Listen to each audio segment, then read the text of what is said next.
The house smelled of rain and lemon polish when I opened the door. Late afternoon light fell through the windows, pale and gold, landing right on the old chair by the window, the one William built for me 50 years ago. I used to sit there every morning with my tea, tracing the dust on the floor, with my eyes listening to the world breathe. That day, the air felt wrong. There was laughter, sharp, high, unfamiliar. It came from the living room where my heart had learned to rest. I stepped closer, each creak of the floorboard louder than my pulse. A woman's voice, young, confident, echoed between the walls. A man answered businesslike. Then I heard her say it clear as sunlight cutting through dust. "It's listed for $620,000. The world stilled. My hand found the doorframe. The scent of vanilla candles, hers not mine, wrapped around me like a lie. Nora was standing by the fireplace, smiling like the house already belonged to her. Next to her was a man in a suit holding a glossy brochure. "Mom," she said when she saw me, her tone smooth, rehearsed. "You're home early." I looked at her, then at the man. "What's going on?" "Oh, this." She waved a manicured hand as if it were nothing. "We're just showing the place. Evan and I think it's time to move somewhere smaller. You've had your time here. We need ours." I felt the heat rise behind my ribs. It wasn't anger yet. It was disbelief wearing a new face. "And you," I said quietly, "just started losing yours." The man froze, pretending to check his watch. Nora's smile didn't move. The silence between us hummed like electricity. He left soon after, murmuring something about coming back later.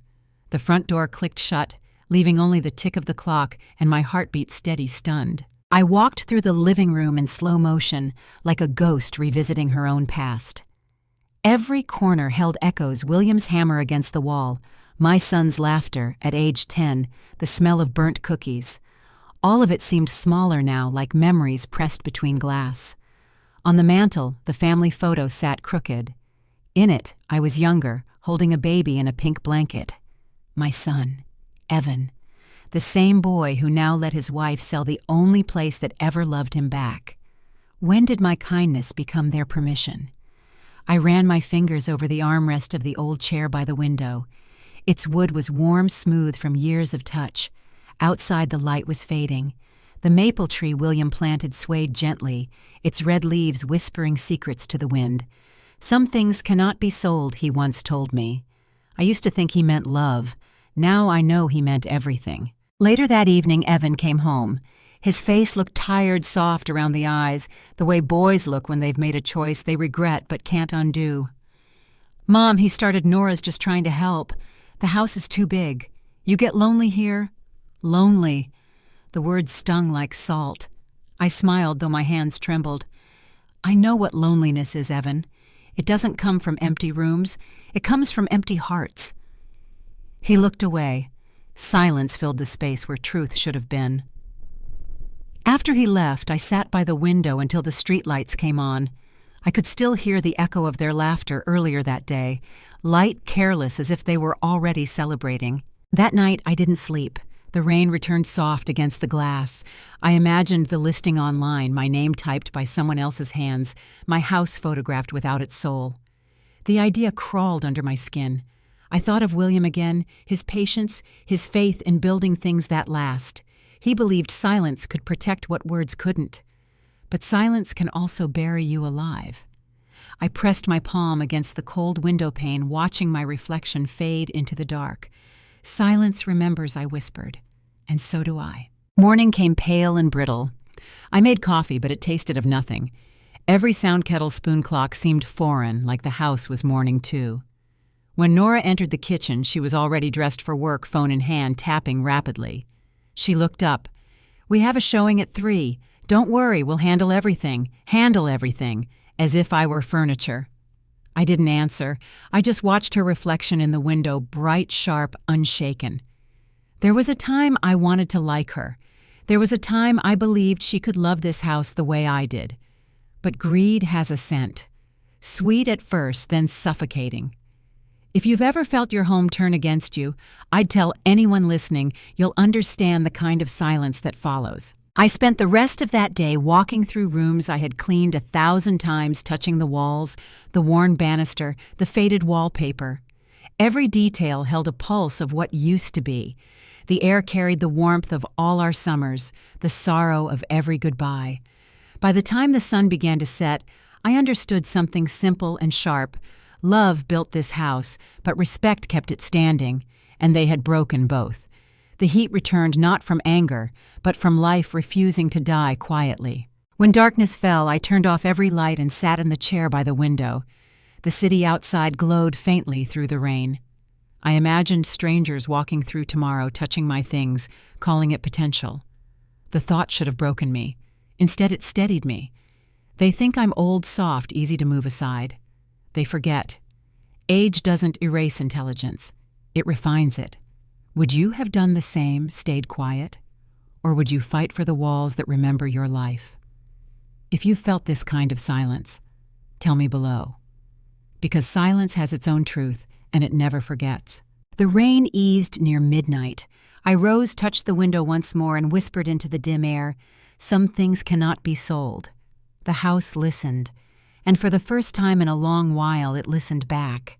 The house had laughter that wasn't mine. The morning light came in soft and low, the kind that tastes like old paper and rain. I remember it still, how it fell across the wooden chair by the window. Dust floated through the air, slow as breath. If I closed my eyes, I could almost see him sitting there again, William, his book open, a pencil tucked behind his ear. The house still carried his rhythm back then. You could hear it in the floorboards and the way the walls exhaled when wind passed through the maple tree outside. He built these walls with his hands, and I filled them with color. That was our bargain, his strength, my eyes. In 1984, we bought the land when it was nothing but mud and weeds. No money left for fancy builders, just two stubborn hearts and a dream that didn't fit inside a small apartment.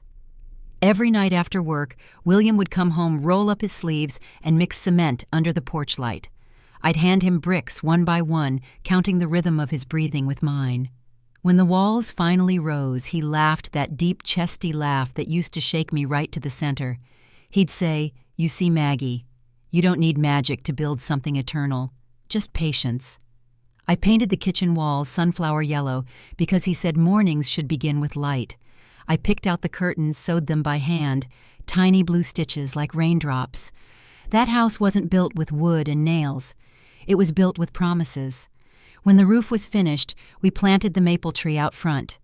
William said it would mark our seasons: green for hope, red for courage, bare for truth. It's grown taller than both of us now. Every fall, its leaves turn crimson like small flames licking the air. I call it the tree of our arguments because even when we fought, it still burned with beauty. Would you have done the same? Built your world with someone's hands instead of their words? If you've ever loved like that, tell me below. He used to sit by that window after dinner, reading aloud from whatever book he was working through, Emerson, Thoreau, sometimes the newspaper. His voice made the air feel intelligent, and I would paint beside him.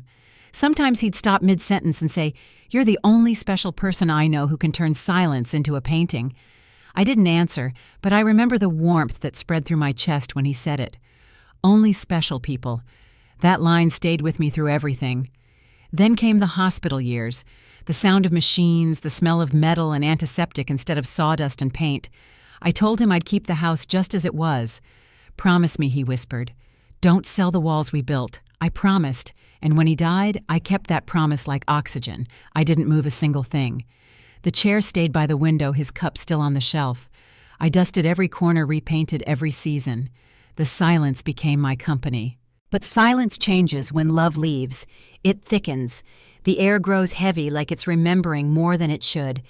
I'd wake up at 3 a.m., hearing footsteps that weren't there. Sometimes the house creaked like it was sighing for him. I used to whisper, "It's okay, I'm still here." Maybe that was for me, not him. Years later, when Evan married Nora and they asked to move in, I said yes. I thought sharing the space would keep it alive, but sharing and surrender are not the same. The laughter of strangers filled the air that once held our whispers, and that chair his chair gathered, dust like grief disguised as time. I touched it yesterday. The wood felt rougher, colder. It used to smell of lemon oil and William's soap. Now it smells of nothing. He built the walls, I filled them with color. I said it out loud this morning, testing if the house still knew the sound of my voice. For a second, the air warmed like an old memory waking up. I thought about the woman I used to be, young, tired, covered in paint, but full of purpose. And now, here I was, watching another woman prepare to sell the life we built. Can love survive when its walls are for sale? If you've ever wondered how something sacred becomes negotiable, you'll understand the ache sitting behind my ribs. I sat in that chair again today. The dust rose like ghosts dancing in the sunlight. The maple tree outside was already shedding its leaves red and alive. For a moment I could almost hear him hammering nails, humming that same off-key tune. The sound didn't come from memory. It came from the walls. Silence remembers. Night fell quietly. I made tea and left a cup by the window where his used to be. The steam curled upward like prayer. I didn't speak, but in my heart I whispered, "We built this, William, and they will not take it." The house didn't answer. It didn't need to. The house still remembers. The air changed first, not the walls or the furniture, the air. It smelled like vanilla wax, and something floral too clean to be real. Gone was the scent of pine and old varnish, the quiet perfume of wood that had grown old with us. Now the house breathed like a stranger. That morning I walked into the living room and found my paintings stacked against the wall, their faces turned away from the light. The curtains were gone, replaced by white linen that looked like hospital sheets. I stood there barefoot on the floor William once built, and for a moment, I didn't know where I was anymore. The house didn't feel like mine. It felt staged. Evan had lost his job that spring. He came to me with Nora, her hand on his arm, her voice sweet as honey, but sharp at the edges. "Just a few months, Mom," she said, "until he's back on his feet." A few months. That was all. At first I believed her. I wanted to believe her. The house was too quiet anyway, and a mother's heart. It never learns to stop giving. They arrived with boxes, laughter, and a vision. Nora called it modernizing. I called it erasing. Within a week, the old rug was gone. Within 2, the books were boxed away. By the 3rd, she'd moved the piano, William's piano, to the garage. She said it made the room too heavy. "Modern homes need modern taste," Nora said, once smiling as if she'd done me a favor. I didn't answer. I just nodded the way people do when they're too tired to fight. Evenings used to sound like crickets and the soft hum of the fridge. Now they were filled with music that came from their phone songs that thumped through the walls like arguments. Nora would light candles that smelled of cake, not memory. She'd open wine, invite friends, and say, "This house has such good bones." Bones. That's all it was to her. One night I came downstairs because of the noise, laughter, clinking glasses, voices echoing against my ceilings. They were standing right where the piano once stood, my son, his wife, and a circle of strangers. Nora was pouring red wine, her back to me. When she saw me in the doorway, she didn't flinch. "Mom, join us," she called like it was her invitation to give. I said softly, "This isn't a bar, Nora. It's a home." She looked over her shoulder, smiling. "It can be both." The guests laughed. Evan didn't. He looked at me, then away. I walked back upstairs, slow and careful, each step sounding like a goodbye. I didn't sleep that night. I sat in my room listening to the laughter fade, then the whispers. The floorboards creaked in unfamiliar patterns. The air smelled of spilled wine and wax. I could hear their footsteps crossing my memories, rearranging what used to be mine. Silence remembers. It always does. I remembered the first day William brought that piano home. His hands still smelled of sawdust, his face smudged with paint. He said, "Music keeps a house breathing, Maggie." Now the air felt breathless. Would you have done the same? Let them stay. Let them fill the emptiness just so it wouldn't echo anymore. If you've ever watched your kindness turn into permission, tell me below. Because I did. And I learned that even love when left unchecked becomes a leash. Weeks passed. Nora filled the rooms with her laughter, her perfumes, her opinions. She moved like someone who'd already forgotten this wasn't her house. Evan followed quietly, orbiting her confidence. I could see him drifting away from the boy I raised toward the man who couldn't meet my eyes.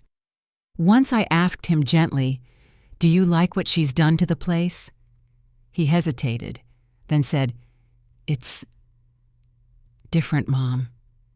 Maybe it's time for a change. Maybe it was. but the heat rose behind my ribs, a slow flame of something I hadn't felt in years. Not anger exactly, more like a pulse returning to a limb I thought had died. I said, "Different doesn't always mean better." He didn't answer. That silence, that was the moment I lost him. After they went to bed, I walked downstairs and opened every window. The night air rushed in cool and real. It smelled of wet earth and leaves of the life I'd built before they came. I blew out every candle she'd lit. The house sighed like it could finally breathe again. Then I sat in the dark and whispered to the walls, "I'm still here." The quiet answered with the soft crack of old wood, a sound that felt like memory shifting its weight. Sometimes I wonder, what hurts more? The betrayal of those you love or the silence that lets it happen?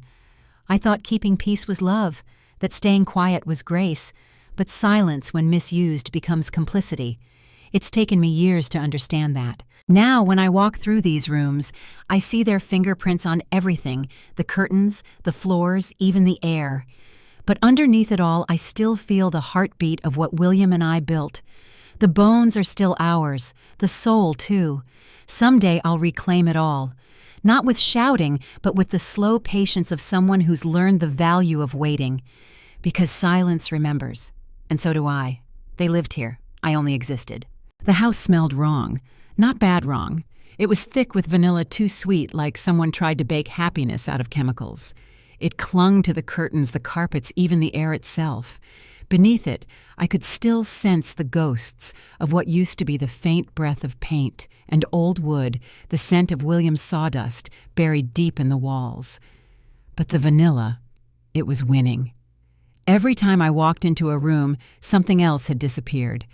A vase from Italy, the small painting of the maple tree I made after our first winter, my photo albums, gone quietly like a series of erased memories. Scent can cover rot, but not erase it.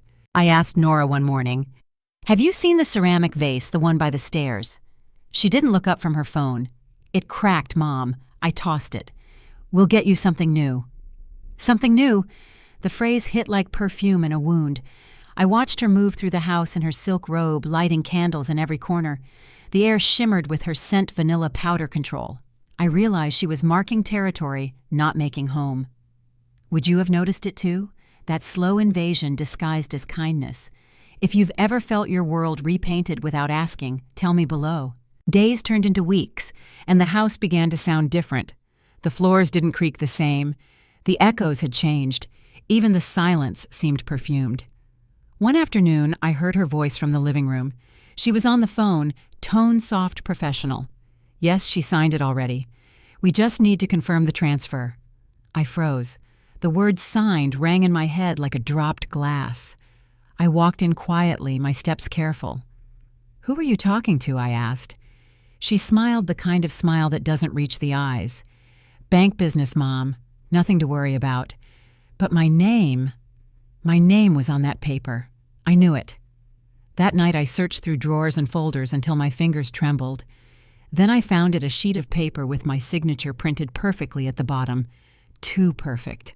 I whispered, "You forged me." The walls said nothing. Silence remembers. I didn't sleep. I sat in the kitchen under the dim light, breathing through the vanilla haze that made my stomach turn. I kept thinking about William's voice, how he used to say, "Maggie, always read before you trust." He was right. When the morning came, I poured coffee and waited. Nora entered glowing and effortless, as if deceit could make someone shine brighter. I asked, "Why are there papers with my name I never signed?" Her smile didn't break. "You must have forgotten. We went over it together." "No," I said softly. "I would remember selling my soul." Evan walked in, then still half asleep. I turned to him. "You knew," he hesitated, eyes darting toward her before meeting mine. "Mom, she's just helping with things. You're overthinking again." Overthinking. That's what they call it when truth makes people uncomfortable. I felt the heat rise not from anger, but awakening, the kind that burns quietly like a match inside a frozen room. The days that followed blurred together. Nora's voice, Nora's scent, Nora's shadow, my son's silence beside her. They moved like dancers in a performance I never auditioned for, her leading, him following. Sometimes I'd hear them whisper behind closed doors. Sometimes I'd catch Evan watching me, unsure which world he belonged to. Love can blind a man, but manipulation? That can make him deaf too. How do you fight someone who wears your son's love as armor? That question haunted me. It still does. The air grew heavier each day, like grief soaked in sugar. The vanilla candles burned from morning to night, their glow soft, deceitful, endless. I opened windows, trying to let the wind reclaim what was mine, but she'd close them again, saying, "It lets the dust in." No, I thought. It lets the truth in. Would you have done the same, stayed silent to keep peace, even as the walls turned against you? If you've ever lived inside someone else's version of your life, share this so silence doesn't win. One afternoon I stood by the piano, or rather the empty space where it once stood. My fingers hovered over the air, remembering notes that no longer had sound. I realized then they hadn't just taken things. They'd taken evidence of me. My taste, my touch, my scent. Everything that said Margaret was here. And what they replaced it with was not beauty. It was control. Scent can cover rot, but not erase it. That night, I walked the hallway with a candle of my own, no fragrance, just light. I let it flicker over the framed walls, the locked drawers, the falsified paper tucked beneath them. The flame reflected off the glass and shimmered like warning. I whispered, "Enough." The sound wasn't loud, but it filled the space like thunder beneath my breath. Now I sit by the window, where the air used to taste of paint and pine. I can't smell William anymore, just that cloying sweetness that hides decay. But I'm learning something important. When people steal your air, you learn to breathe differently. When they cover truth with perfume, you learn to smell deeper. The vanilla still lingers, but it no longer owns me. Because underneath it all, the old scent remains faint, but alive, waiting. The air itself felt stolen. The attic smelled like dust and secrets, the kind that cling to skin and breath. Light slipped through a crack in the roof, thin, trembling golden. Every speck of dust moved like a memory caught in motion. I climbed the narrow steps slowly, my knees aching, the wood groaning beneath my weight. I hadn't been up here in years, maybe since William died. I used to store paintings here, books, the little things that outlived love. Now it was boxes labeled stacked, taped neat, in a way that didn't feel like me. The air was dry, colder than I remembered, and yet under the stillness, something pulsed. Something was waiting. I opened the first box, old receipts, envelopes, faded ink. Then the second, William's handwriting soft and looping on a folder marked House Records. But the dates were wrong. The mortgage file had pages missing. The title deed had been replaced with a new one, same property, same name, except one strange addition: power of attorney, Evan M. Harding. My breath caught. There it was again, the quiet violation, the theft disguised as care. I flipped through each page, my hands shaking dust, turning the air into ghosts. Then I found them papers I'd never seen before, a loan document with my name, an email thread printed on cheap paper pretending to be from the bank. Only, I don't own a computer. I took the files downstairs, laid them out on the dining table. The vanilla scent followed me, heavy, relentless, masking everything. Beneath it, I could almost hear William's voice whispering, "Maggie, truth hides in the quiet." So I listened. And there, in that silence, I heard it, the faint scrape of deceit, the echo of a signature I never wrote. That night I called Arthur Green, the old lawyer who'd helped William draft his will. His voice was deeper now, slower. But when I told him what I'd found, there was a pause long enough to hear my heartbeat. "Bring them to me tomorrow," he said. "And Margaret, don't sign anything else, not a single thing." His words stayed in my chest like a locked door. Would you have done the same? Held on to faith a little longer, even when it started bleeding through your fingers? If you've ever loved someone who turned your name into a weapon, tell me below. The next morning, I drove to his office with the papers on the passenger seat, tied in an old silk ribbon. The drive felt endless streets blurring into fog. When I arrived, Arthur met me at the door. His eyes softened when he saw me. He read in silence for a long time. The clock ticked like water dripping on stone. Finally, he looked up. "Margaret," he said quietly, "someone's building a legal trap around you." My stomach turned. "Who?" He hesitated. "Your son's name is listed as acting representative. The documents say you're unfit to manage your estate. There's a clause to sell the house for your well-being." For a second, I couldn't breathe. The air thickened. My throat burned. It wasn't just betrayal, it was bureaucracy with my child's face. I remember sitting there staring at the ink on the page, that familiar loop of my own name forged and neat as if I'd willingly erased myself. When did love become a signature line? I asked it aloud. Not to Arthur, not even to the walls, to the space between what used to be trust and what had become silence. He touched my hand gently. "We can contest this. But Margaret, you'll need proof," he knew. Proof. As if grief needed evidence. When I left his office, the sky had turned gray that color between storm and surrender. The wind carried dust, maybe from the road, maybe from time itself. I could still hear his voice echoing, "Someone's building a trap." Back home, I stood in the doorway of the attic again. The light had shifted, warmer, braver. The boxes sat open, their contents spilling like confessions. I knelt beside them and traced William's handwriting with my finger. His letters felt alive, curved, and strong-built with honesty. The newer papers, the forged ones, were stiff, too clean, too certain. That's the thing about lies. They don't breathe. Silence remembers even when ink lies. Would you have believed your own child capable of this? I didn't, not at first. But innocence is a luxury mothers can't always afford. Later that evening, Evan came home. His voice called from downstairs. "Mom." "You up there again," I answered. "Just cleaning."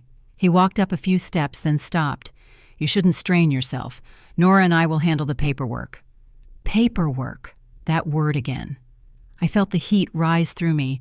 Not rage, but something purer. Clarity. I turned toward him, calm and still. "I've already handled it, Evan. I know." He froze. His mouth opened, then closed again. His eyes darted toward the stairs, toward the escape. He muttered something about dinner and left. That was the moment I knew I wasn't crazy. I was awake. That night I packed the real documents into a box and locked it in the wardrobe. Then I sat by the window watching the faint beam of the attic light fade into dark. There was peace in knowing the truth, even if it hurt. Peace in realizing that survival isn't loud, it's steady. William used to say, "Only special people can keep faith when others break it." Maybe he was wrong, or maybe I've just learned what special really means. The dust still floats up there, turning gold when the light hits right. And somewhere between those drifting motes and the cracked ceiling, the truth waits, patient breathing. The ink wasn't mine.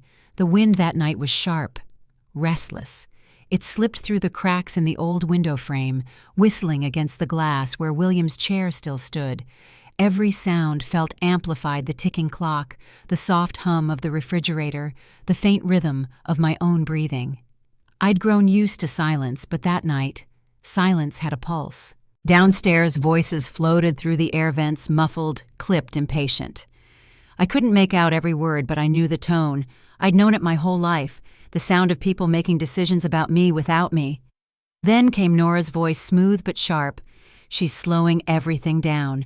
And Evan's low and strained, "Just be patient." The wind howled louder as if even it disapproved. The walls were listening. The next morning I called Arthur. I told him I'd overheard them. My voice was steady, too steady. He didn't sound surprised. "Margaret?" he said softly. "We'll need evidence. I can help, but you must stay calm." He gave me something small, a handful of discreet cameras, black and cold as secrets. I remember holding them in my palm, feeling their weight. They weren't heavy, but the truth they promised was. That afternoon, while Nora was out and Evan mowed the lawn, I began. One camera hidden inside a porcelain vase by the staircase, one inside the bookshelf behind my favorite painting, and one, the smallest, nestled inside the frame near William's chair. I worked slowly, carefully, as if rearranging memories instead of collecting betrayal. Would you have done the same? If you knew the people under your roof were plotting your disappearance, would you still make them breakfast?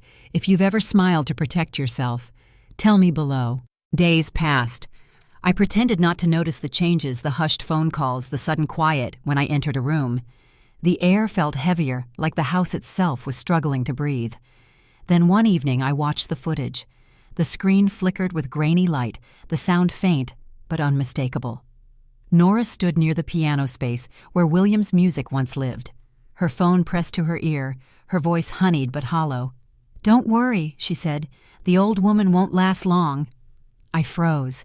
The words hit me like a slap from someone I used to love. For a moment I thought I'd imagined it, that perhaps grief was playing tricks on me again. But the screen didn't lie. Her smile didn't lie. My hands trembled as I reached for the power button. The wind outside pushed against the windows, howling louder than before. Even the walls seemed to breathe with me. That night I couldn't sleep. I sat on William's chair, staring at the faint reflection of the garden lights on the window pane. The wind pressed its cold lips against the glass, whispering fragments of things unsaid. I thought of Evan, my boy, the one who used to run barefoot through those same halls, carrying dandelions and apologies in his little hands.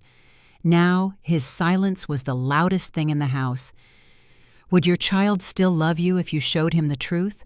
Or would love dissolve the moment it faced evidence? I wanted to believe he was blind, not complicit. But blindness, when convenient, becomes betrayal too. In the morning I poured coffee like always. Nora came down first, her perfume vanilla again filling the kitchen before her words did. "Good morning, Mom," she said in that bright, empty tone. I nodded. "Morning, dear." When Evan joined us, he kissed her cheek before glancing at me. His eyes were distant, his smile rehearsed. "You're quiet," Nora said, sipping her coffee. "I'm just listening," I replied. The air between us thickened. Listening, that was all I had left. The act of noticing, of storing, of remembering. That's what survival becomes at my age. Not fighting, not yelling, just remembering. Silence remembers. That afternoon I met Arthur again. We watched the footage together in his dim office. He didn't speak for a long time. When the clip ended, he turned to me. "This isn't just greed anymore," he said. "This is intent." I nodded. "I know." He exhaled. "We'll build a case. But you must be careful. They can't know you have this." Careful. The word felt ironic. I'd spent years being careful with my heart, my trust, my forgiveness, and still, here I was. When I left his office, the sky was bruised purple. The wind had softened to a sigh. I could almost hear William in it saying, "Only special people survive storms like this, Maggie." Maybe I wasn't special. Maybe I was just stubborn. Back home, the evening light slanted through the windows, soft, golden, almost kind. I stood in the hallway watching dust swirl in the beams like tiny spirits.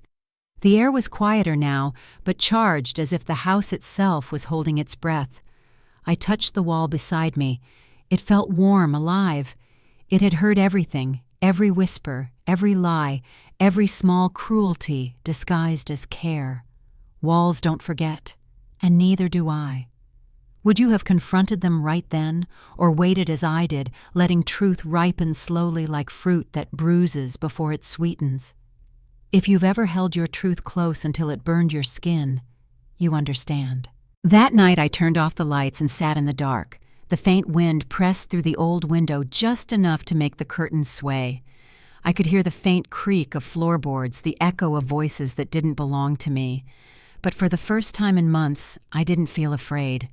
The cameras were silent now. The truth was awake. And the house, my house, was listening with me. The walls were listening. The tea smelled sweet that night, honey and chamomile, the kind of kindness that coats the tongue before it poisons you. I stirred the cup slowly, watching the golden liquid spin like a tiny sun caught in porcelain. Across the table, Nora smiled polite and perfect, her eyes soft as syrup. "I made it just the way you like it," she said. I smiled back. Oh, how thoughtful. Her kindness had edges now sharp and gleaming beneath the warmth. I could feel it in every word she spoke, every hand she placed over mine. The trick was simple. She thought she was winning. But so did I. Sometimes weakness is strategy. Arthur had warned me, "They think you're fading. Let them." So I began to play this part. I let my hands tremble when I reached for the sugar. I misnamed Day's pretended confusion, laughed at things that weren't funny. The air around me shifted. I could feel their relief each time I seemed smaller. There's a strange power in pretending to be powerless. At breakfast, I asked Nora to read me the mail. My eyes, they don't catch small print anymore. She leaned closer, her perfume like honey on hot metal. Of course, Mom. I'll take care of everything. Take care. The phrase meant something different now.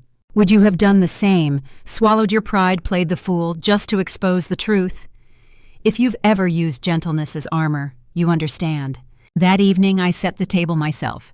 2 plates, 2 forks, a candle that flickered just enough to make her think I was trying. Evan was running late. He always was lately.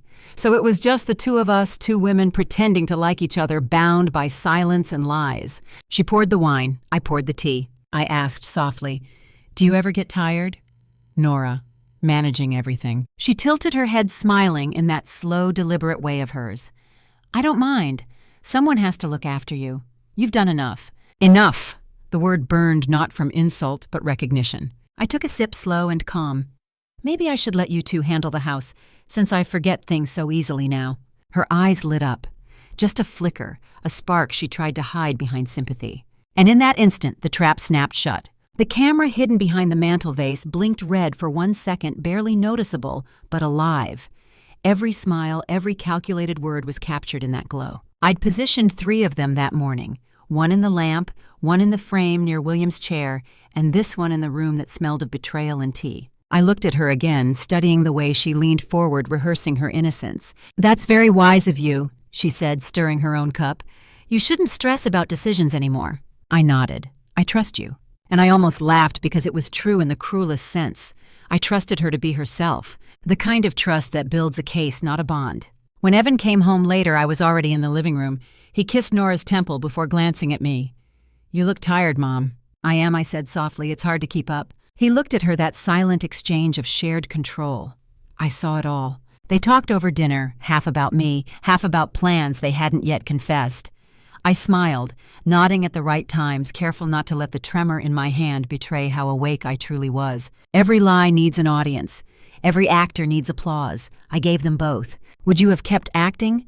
Or would you have shouted, "Let fury burn the room," if you've ever smiled through cruelty just to stay 1 step ahead? You know. Later that night, when they finally went upstairs, I turned off the camera light and replayed the recording. The footage shimmered faintly, Nora's face aglow with quiet greed, her eyes softening as I said the words, "Maybe I should let you handle the house." There it was, the proof of intention, the smile of a predator mistaken for a caregiver. I leaned back in the chair and whispered to no one, "Can mercy become a weapon?" The answer was there in the tea's reflection, still golden, still sweet, still dangerous. Mercy, when chosen, is strength. Mercy, when forced, is surrender. Tonight, mine was the former. The next morning, Nora greeted me with her usual brightness. "How did you sleep?" she asked. "Oh, like a baby," I said. "Dreamed I was free." She laughed, not knowing how close the dream was to truth. I watched her bustle around the kitchen, humming off-key, pouring milk into her cereal as if the world were simple. For a moment, I almost pitied her. Almost. People like Nora forget that walls remember. So do cameras. So do I. I didn't need rage. I didn't need revenge. I just needed proof and time. That night, as the moonlight cut through the lace curtains, I sat by the window with another cup of tea. Honey again. Sweet, almost kind.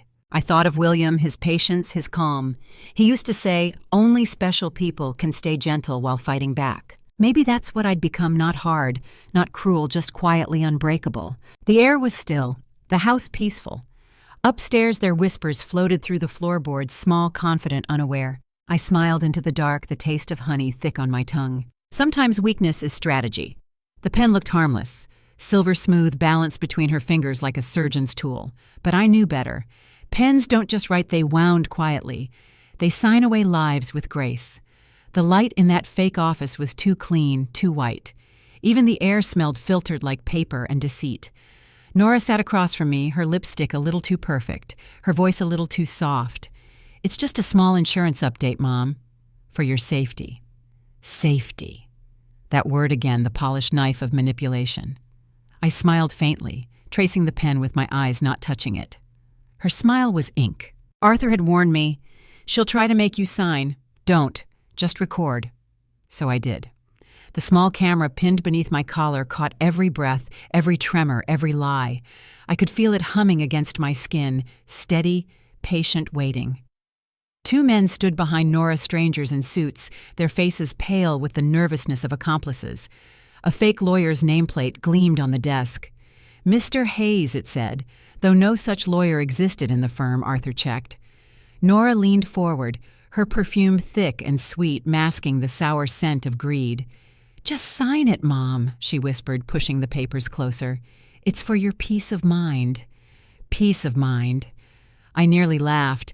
Would you have done the same, sat still while betrayal tried to dress itself as love? If you've ever watched a lie perform in daylight, tell me below. I turned the first page slowly. Legal text blurred under the fluorescent light, my name repeated like a ghost's echo. Margaret Harding. Over and over again, printed and ready, just waiting for one shaky signature to make it real. I asked quietly, "And what happens if I don't sign?" Nora's eyes flickered. "Then the policy stays unprotected. The buyer might walk away." Buyer. The word slipped out before she caught it. I looked up. Buyer. She froze. "No, I mean..." Her smile faltered for the first time. Behind it, the truth twitched, ugly, panicked. The men shifted uncomfortably. One cleared his throat. That's when I knew the sale wasn't hypothetical. It was done. Money already exchanged. My house, my life, my name sold like an old painting. Her smile was ink, and I could smell the fresh stain of it. I leaned back, letting the silence breathe. It filled the room like water, rising slow and suffocating. "You already took the deposit, didn't you?" She hesitated just long enough for guilt to exhale. Then came the lie, smooth as cream. "Of course not. Mom, you're confused again." Confused? That word had become her shield, her excuse, her weapon. I tilted my head and smiled softly. "Maybe, but I remember numbers better than you think." Her eyes darted toward her phone, where the email chain waited, unreadable to anyone but her. The camera blinked, catching it all, her flinch, her breathing the moment she realized the performance had turned against her. Arthur always said silence is stronger than accusation, so I said nothing more. She kept talking about safety, about legacy, about how tired I must be of managing things. I just listened, letting her words stack like brittle glass. The pen still lay between us. The paper beneath it gleamed under the light, waiting for the last step in her quiet crime. Finally, she sighed and pushed it toward me again. "Mom, please. It's just your signature." I reached out slow, deliberate, and took the pen. Her eyes lit up with victory. She didn't see the tremor in my hand as strategy. She didn't see the calm before the cut. I held the pen above the line, paused, then pressed it softly to the paper, without letting it move. The ink tip bled into one small dot. Then I whispered, "You always loved shortcuts, Nora," and I set the pen down. When I stood, the chair's legs scraped against the floor, a sound sharp enough to make her flinch.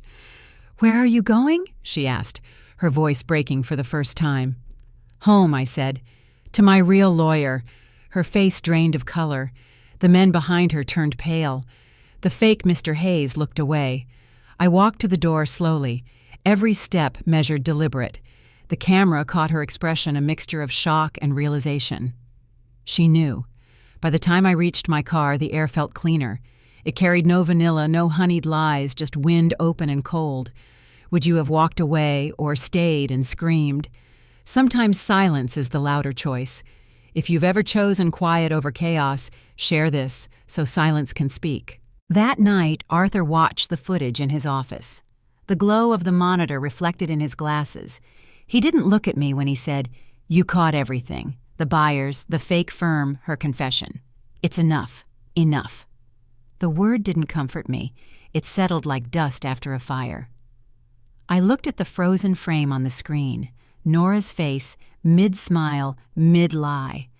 Her eyes still glimmered with charm, her lips curved just enough to fool a stranger. Her smile was ink. How many times can a mother pretend before she breaks? Maybe just once more, but not tonight. I drove home alone. The house stood silent, lit by the last gold of evening. I opened the door and inhaled. Wood-old paint, faint cinnamon, no vanilla, No perfume, just truth. The pen lay in my bag untouched, gleaming under the lamplight. I placed it on William's desk beside his old fountain pen, where honesty once lived. I sat in his chair, let the quiet wrap around me, and whispered, "Only special people." He used to say that when I doubted myself. Maybe now I understood. Special doesn't mean kind. It means knowing when kindness ends. Outside, the wind shifted, carrying away the last trace of her scent. I signed nothing. But I sealed her fate. The table was old scarred oak, polished just enough to hide its age. The light above it burned gold soft, but merciless, turning every face into theater. I could smell roasted chicken rosemary and something sharper anticipation. The house had never been this quiet before a meal. Even the air held its breath. Evan sat to my right, his hands folded like a boy awaiting grace. Nora faced me, radiant and rigid, her smile painted on with the same precision she used to ruin things. Arthur stood near the curtain, silent, camera ready, and beside him the final guest, Nora's ex-husband, the ghost she thought she'd buried 5 years ago. Tonight, truth was on the menu, and I made sure everyone had a seat. I lifted my glass. "To family," I said softly. The words hovered fragile as steam. Evan nodded. Nora smiled too quickly. Her fingers trembled just once before wrapping around her wine glass. Across the table, the ex-husband Daniel raised his brows but said nothing. He looked older, heavier, but his eyes still burned with unfinished business. The old clock ticked louder than conversation. That sound, steady, ruthless, was the metronome of my revenge. "Would you have done the same, brought your ghosts home to dine beside your betrayers? If you've ever served justice cold and careful, tell me below." After the plates were cleared, I stood. My knees ached, but my voice didn't. "There's something I'd like to show you all," I said. Nora's smile wavered. "Now, Mom, can't it wait?" "It's important," I said, "and it's about the house." Her face drained of color. Arthur dimmed the lights. The projector hummed alive, a soft, mechanical heartbeat filling the silence. Then across the far wall, the footage began to play. Her voice first, clear, confident. "Sign it, Mom. It's for your safety." The room turned still. Then came her laughter, low and smug. "Once the money clears, we'll be gone before she knows." I didn't look at Evan. I didn't need to. The sound of a man's heart breaking is quieter than you think, a breath that never finishes. The camera shifted again, Nora's phone screen glowing as she read the buyer's email. The deal, the deposit her plan to vanish. Every word spelled out her betrayal in high definition. "Stop this," she whispered, her voice trembling. "It's not real. It's edited." Daniel stood up, eyes blazing. "Edited. That's my account, Nora. The one you drained." She froze. The old lies began to crumble under the weight of new evidence.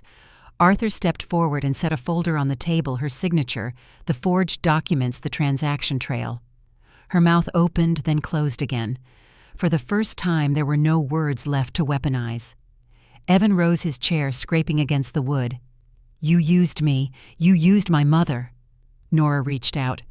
"Evan, please." He stepped back. "Enough." That word, simple, final, filled the room like thunder. Silence followed, heavy and alive. Even the house seemed to listen. I sat back down, folding my hands over my lap. My heartbeat was steady, calm, not from victory, but from release. "Do you know why I invited you all here?" I asked quietly. No one answered. Because lies grow best in the dark. Tonight I wanted light. Daniel looked at me, then not with pity, but something like respect. Arthur adjusted the recording device on the table, his calm movements, the rhythm of closure. Then came the sound, the knock at the door. Sharp. I didn't have to say anything. Arthur opened it. 2 officers stepped inside their uniforms, soft gray under the golden light. Nora turned to me, her face twisting between rage and disbelief. "You did this," I met her eyes. "No, Nora, you did." They led her out slowly. Evan didn't move. His hands trembled once, then found stillness against the table. The scent of the food lingered heavy now, salt heat and the faint metallic tang of truth. Arthur poured water into my glass, his hand gentle. "You okay, I am," I said. Finally, would you have stopped there or watched her go without a word? If you've ever had to let justice replace love, the taste bittersweet and clean. After everyone left, I stayed at the table. The candle still burned low, its wax melting into slow rivers. The room smelled of endings and peace. The wood beneath my fingertips was warm, almost alive. For a moment, I imagined William sitting across from me again, his calm voice reminding me, only special people can stay gentle when they're right. I don't know if I stayed gentle, but I stayed true, and that has to count for something. I closed my eyes and listened. The clock ticked softly, the same rhythm that had carried me through every lie, every silence, every plan. Silence remembers. It always does. The next morning, sunlight poured across the same table, turning last night's shadows into gold. No more secrets, no more pretending. Evan came by before dawn, eyes red, voice quiet. "I'm sorry, Mom." I touched his hand. "Don't be. You see clearly now. That's what matters." He nodded the kind of nod a man gives when a chapter closes. Then he left. The air felt lighter. Even the house exhaled. I poured myself a cup of tea and sat where Nora once smiled. The seat was empty now, and it felt right. Justice had been served. But love would take longer to heal. The candle from last night still stood in the center of the table. Its wick blackened, its wax hardened into shape. Truth sat at the head of the table. The house was too quiet. Morning light slipped through the curtains in thin, trembling lines, dust hanging in the air like memory refusing to settle. The chair across from me was empty, except for the echo of his voice, the one that once called me Mom with certainty. I could still hear the slow drag of his footsteps from earlier, pacing, stopping pacing again. When he finally came into the room, his hands were empty. No papers, no defenses, just bare palms, the kind that had once held toy cars and birthday candles. He stood there for a long time, unable to speak. Then, barely above a whisper, he said, "I was blind." The words fell heavy like bricks hitting water. I looked at him, my son, and felt the ache that only mothers know. Not anger, something deeper. The silence between us carried too much history to fit inside one apology. "You let her sell respect before she sold the house," I said softly. He flinched. Then his knees gave way and he sank to the floor. The same floor he once crawled across as a child, chasing after toy soldiers, never knowing how many wars he'd still fight here as a man. He wept. Quietly at first, then with a sound that broke through the walls. I didn't move. I let the sound wash through the room, cleansing, brutal, necessary. Sometimes love demands distance to survive. Sometimes silence has to speak first. Would you have forgiven him right away, or waited like I did to let the pain finish breathing? When his sobs quieted, I spoke again. "You can't stay here, Evan." He looked up, eyes wide with disbelief. "Mom, please." "This isn't punishment," I said. "It's repair. You need to live your own truth now. Earn back what trust costs." He swallowed hard, his voice raw. "Where would I go?" "Anywhere that's yours," I said. "You'll find your way.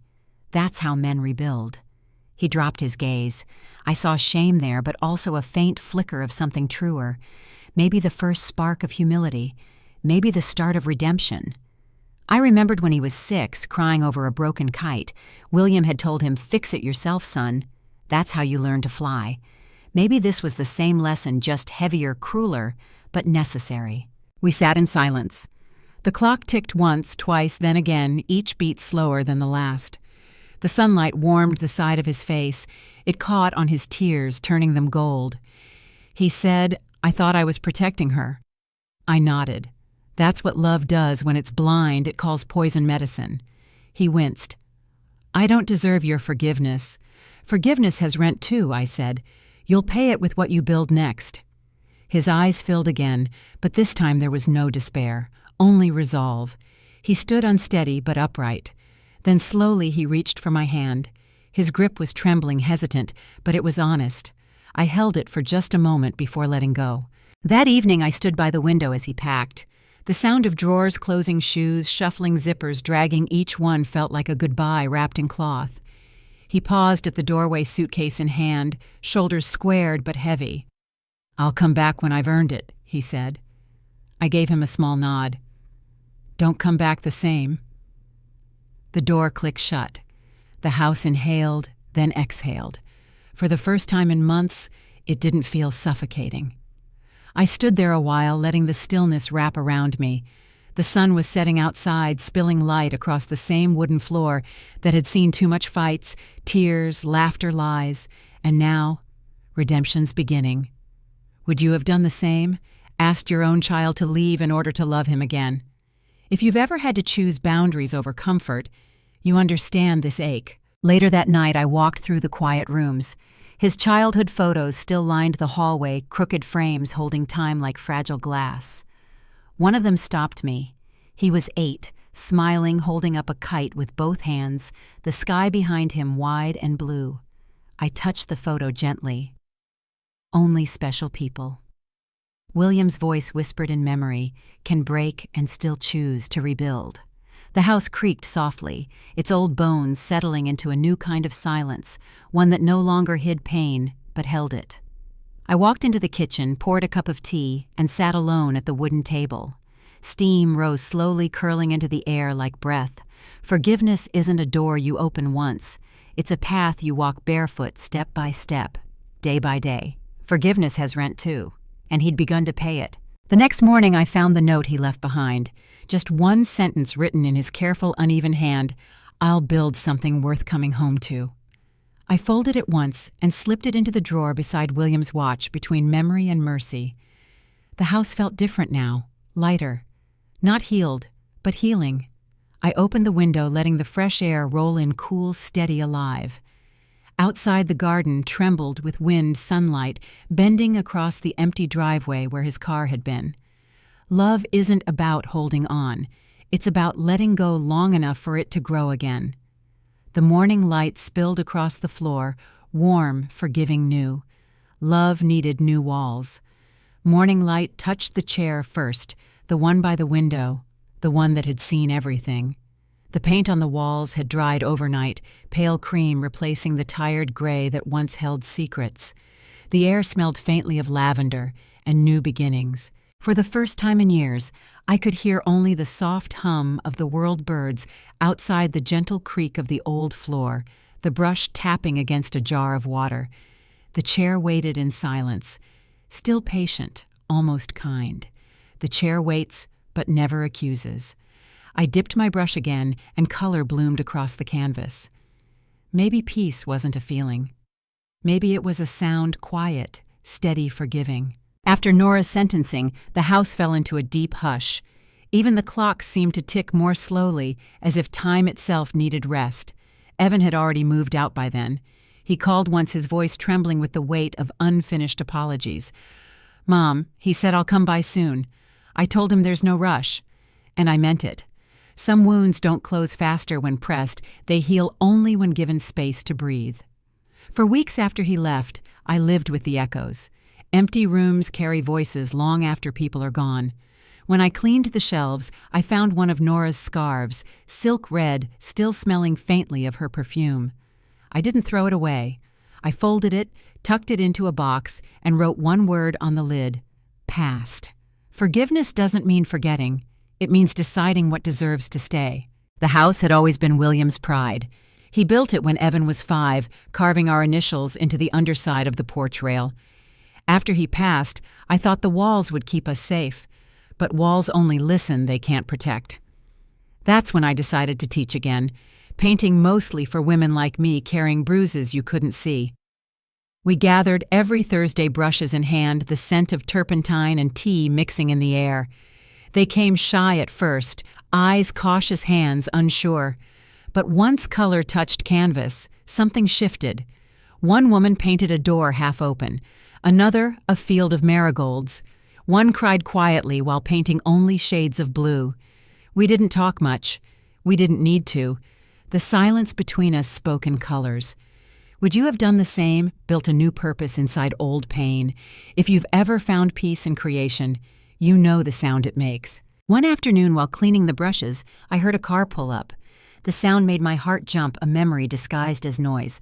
Evan stepped out holding a paper bag and wearing the same unsure smile he had as a boy after breaking a vase. "I brought cinnamon rolls," he said. "You used to like those." He didn't know I still did. I never stopped. We sat by the window, the same one where William once read his morning paper. Sunlight slid across the table, warm and forgiving.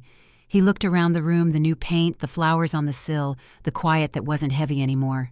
"It feels different," he said softly. "It is," I replied. "The walls remember, but they don't hurt anymore." He nodded, eyes glassy. "Do you think I can come by?" "Maybe every Sunday," I smiled. "Every Sunday sounds just right." And so he did. Every week like clockwork with a new pastry, or sometimes just coffee. We talked about small things, the weather, his job, the cat that kept stealing his lunch. But sometimes the silence between us carried more than words ever could. One day he brought a little birdhouse he'd built himself. The wood was uneven, the paint chipped, but it was beautiful. He placed it on the porch railing right above the carved initials William had made decades ago. "I wanted to build something that stays," he said. I touched his hand. "You just did." The air outside smelled of rain, and the wind carried the soft rustle of leaves, the sound of forgiveness in motion. Silence remembers. But silence can also forgive. Evenings became gentler after that. I would sit on the porch, tea in hand, listening to the wind move through the trees. Sometimes I'd imagine William there beside me, nodding quietly, proud of how the story turned out. The house didn't feel haunted anymore, just lived in, softened. I realized peace isn't something that replaces pain. It grows through it like ivy over old brick. Sometimes I catch my reflection in the window, and I hardly recognize her, the woman who once trembled, who once whispered enough to save herself. Now she just breathes. If you've ever rebuilt your world piece by piece, share this silence with me. Because silence, when it finally rests, sounds a lot like grace. On Sundays, when Evan leaves the house, hums quietly. His footsteps fade down the walkway, the screen door sighs shut, and I sit back in my chair watching the morning light spread across the floorboards. It catches the edges of the old photos on the wall. William's smile, Evan's small hands, the family we were, the love we learned to keep. The chair by the window still waits, but not in sorrow. It waits in peace. The walls no longer whisper stories of betrayal. They hum softly about resilience, forgiveness, and the quiet beauty of staying. I take a deep breath and close my eyes. The house doesn't ache anymore. It breathes. The house exhaled again. The morning sunlight fell across the floor in long, gentle ribbons, warm, golden, and patient.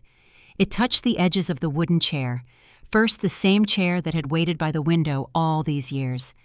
The polish caught the light just right, glowing like quiet gratitude. The air smelled faintly of lemon oil and autumn leaves drifting in from the open window. I sat down slowly, feeling the wood creak beneath me, old but strong. I let my hands rest on my lap. Outside, the maple tree had turned red again. The color was almost too much to look at, fierce alive, unapologetic. I whispered, "William." I kept it safe. And for a moment, the sunlight seemed to listen. So much had changed, and yet this room, this chair, felt unchanged. The clock still ticked the same rhythm it had when Evan was small, the same sound that once followed our breakfasts, our arguments, our laughter. I looked around the walls, freshly painted, the shelves lined with new art supplies, the soft hum of peace filling the air. The ghosts were quieter now. Even their memories seemed softer, less jagged at the edges. The house had survived betrayal, loss, and all the noise that came with it. But this morning it felt like it had exhaled completely, like it finally forgave us all. Evan had stopped by early, as he always did on Sundays. He was in the kitchen then, his low hum blending with the soft clatter of plates. The smell of cinnamon drifted through the house, sweet and grounding, like forgiveness baked into dough. When he came into the room, he looked older than before, not from time, but from truth. Life has a way of sanding people down until what's left is honesty. He placed his hand gently on my shoulder. "You kept it beautiful, Mom," he said quietly. I smiled, tracing the grains of the chair beneath my fingers. It was never about beauty. It was about keeping something alive. He looked toward the window, toward the red maple, its leaves trembling in the wind. "It's strange," he said. "I used to hate this tree. I thought it made the yard too dark. And now," I asked. He smiled. "Now it feels like it's watching over us." I nodded. "Some things cannot be sold." He didn't ask what I meant. He didn't have to. After he left that day, I stayed seated in the light. The warmth on my face felt like memory touching skin, familiar, tender, the kind that doesn't need words. I thought of William again, of the morning he built this chair. He had sanded every edge by hand, humming softly under his breath. When I asked why he spent so much time on it, he said, "A chair isn't just wood, Maggie. It's where people rest their truth." He was right. This chair had held every version of me, the young wife, the grieving widow, the betrayed mother, the woman who chose to forgive. And now it held something else entirely. Peace. Would you have believed peace could return after all that storm? If you've ever rebuilt something from pieces, you know peace comes not when life quiets, but when you do. Outside, a breeze moved through the maple branches. Red leaves floated down like whispered blessings. I imagined William standing beneath them, his hat tilted, that half smile he wore whenever he thought he'd said something clever. I spoke softly to the empty air. "You were right, love. I didn't lose the home. I just had to find it again." The sunlight warmed my knees, lingered on my hands. When I looked at the walls, I no longer saw what had been taken, only what remained. The laughter of women painting in the other room, the faint hum of the kettle in the kitchen, the steady rhythm of my heart still here, still beating, still willing to love. I closed my eyes and listened. Silence remembers, and it was kind enough to let me rest. Later, Evan returned a little earlier than usual, holding a small box. "I fixed something," he said. Inside was the old photo frame that used to hang crooked in the hallway, the one with William holding him as a baby, both smiling at the camera as if the world would never break. "I thought we lost this," I whispered. "I almost did," he said. But I glued it back. "It's not perfect." I smiled. "Neither are we." He set it on the shelf, then sat on the arm of the chair beside me. For a long time we didn't speak. We just watched the maples swaying outside the window, each red leaf catching the light before letting go. Home isn't made of walls, I thought. It's made of moments that refuse to die. He rose to leave, placing a hand once more on my shoulder. His touch was steady now, his voice certain. "See you next Sunday, Mom." "Drive safe," I said, though I knew he would. When the door closed, the silence settled again. Not heavy, not lonely, just full. I sat back and let the sunlight move slowly across the floorboards. Dust danced in its path like tiny fragments of time. The air carried the faint scent of cinnamon paint and autumn, the truest kind of peace. I thought of everything this house had seen, of the lies, the tears, the truth that shattered and remade us. And I thought, maybe a home isn't meant to forget. Maybe it's meant to remember beautifully. What is a home if not the proof we lived? I ran my hand along the arm of the chair, smooth, warm, alive. The chair waits, but never accuses. The chair remembers everything.